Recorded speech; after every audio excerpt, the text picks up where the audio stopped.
and you'll just kick it with a tasty groove, okay?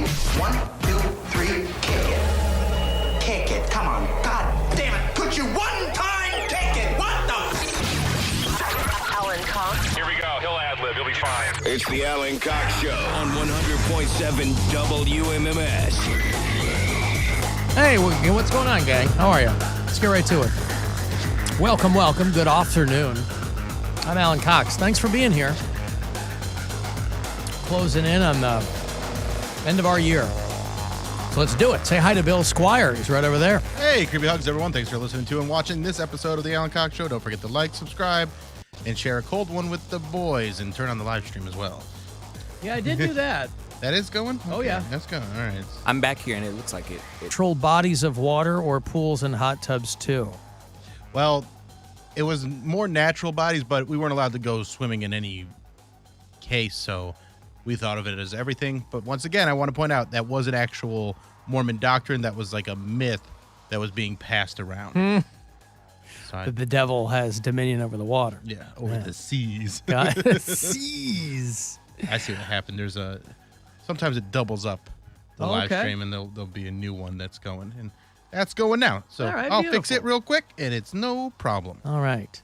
Steve is our bureau chief there in South Jersey, one of a couple of them. Yeah, you were at Mary's show last night, I saw. I was, and I have to admit, she slayed it. Yeah, she's not here today, but I'm sure we'll get the rundown when she's back on Thursday. But I will not give any secrets away because she did an awesome show. I will let her tell her stories, but I just want to let you guys know that she absolutely killed it last night. She was funny, engaging, had a blast being at her Mary's show. great. last night. She's an incredible comic. But I didn't realize there were going to be secrets. He said he didn't want to give Well, away any I mean, secrets. Well, I don't want to give anything away that she did because I know it was a live taping for her show. I so see. I didn't want to. Right. I will Well, not give anything away, Right. divulge any of that. But Let I me guess. just wanted My to let you dad's guys dad. know. Blah, blah, blah, blah. laugh at me. All right. Thank you, Steve. I appreciate it. There you go. Mary shot her special last night in Philadelphia. I think her mom went out to see her. I was really close to driving out there and surprising her. Why didn't you go? That's a It's long just a long drive, man. drive, and then Well, that's why the surprise would have been so enjoyable. What is that, 8 hours? yeah, About it's that, yeah. about 8 hours. And Wow.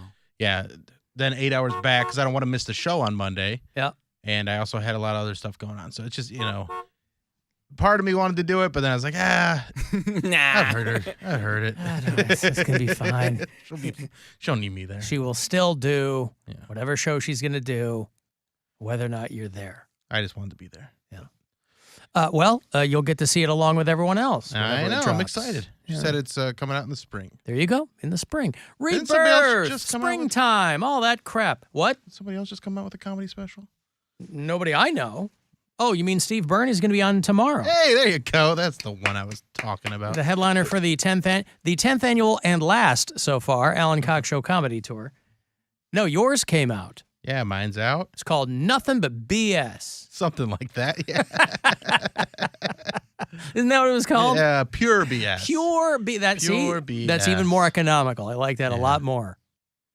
Today is our last live Monday of the year.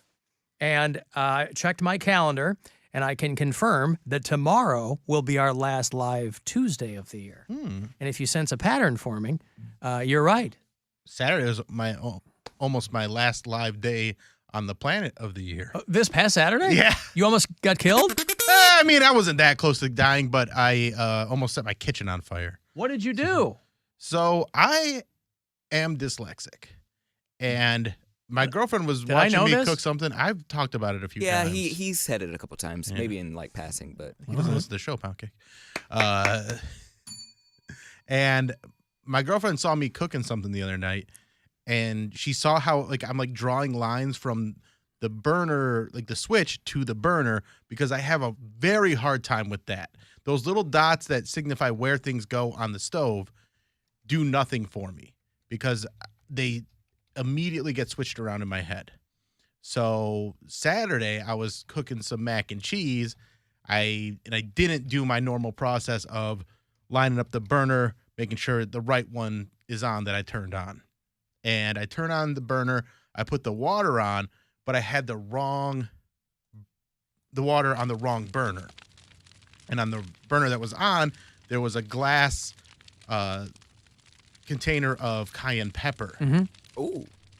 And glass container of cayenne pepper. I have like little cute containers for my spices. Oh. Or a little spice rack, they're right. they're all matching and stuff like that. A cute spice rack, what every bachelor needs.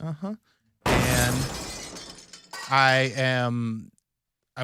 turn it on the thing, and I'm also slow roasting some ribs at the time, and it's getting real smelly in the house. And I get up to go to the bathroom, and I go to check to see if the water's boiling, and I notice the water's not boiling at all, but there is smoke coming out of the cayenne pepper bottle, and I was like, uh-oh, that's not good.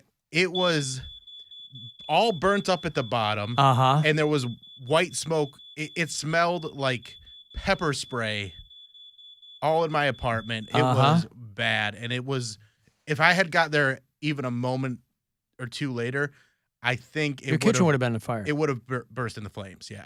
Wow. Like, it was very close to catching on fire. Your windows in your front, like in your living room, those don't open, do they? They have little ones on the sides that open, but in the kitchen there's a window that opens pretty big, and there's like a fan and there's ventilation and stuff. So I got the smell out of there pretty quick, but it's just one of those things where if I hadn't gotten up and noticed that, it could have become a fire and become a real problem. I cannot tell you how annoying that is. Like when I was in college and people would just set off the smoke alarm for stupid stuff, just stuff that you're not supposed to do. Like, you're not supposed to have a George Foreman grill. You're not supposed to be making lighting blunts on the George Foreman grill. And then, stuff that I don't know how you would light a blunt on a George Foreman grill, but I want to see that. Just like they will improvise. They will insert stupid thing and then do stupid thing on George Foreman grill.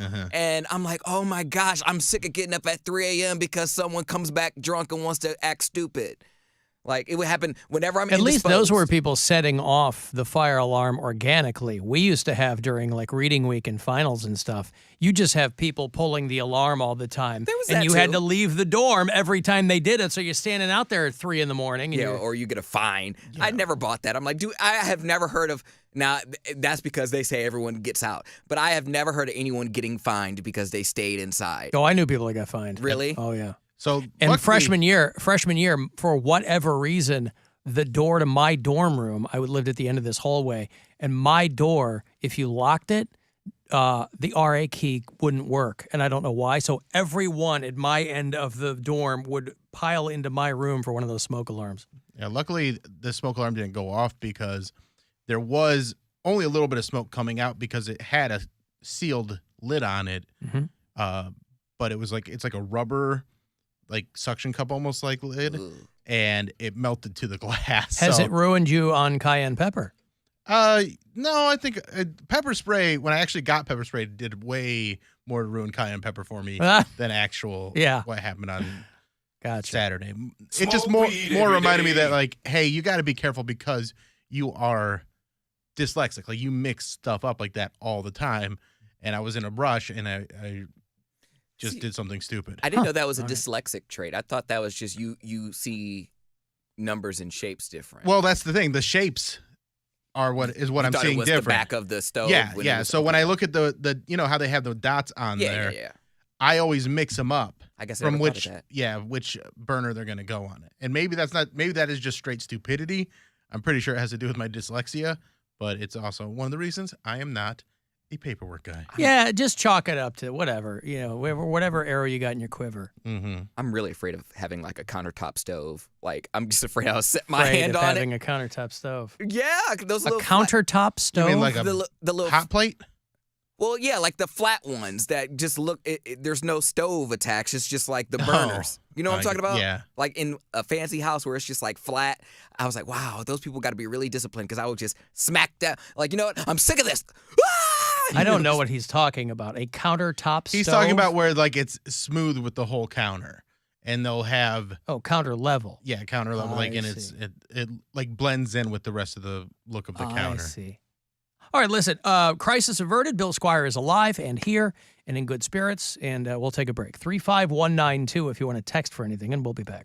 is the Alan Cox Show. Everywhere on our free iHeartRadio app or whatever smart.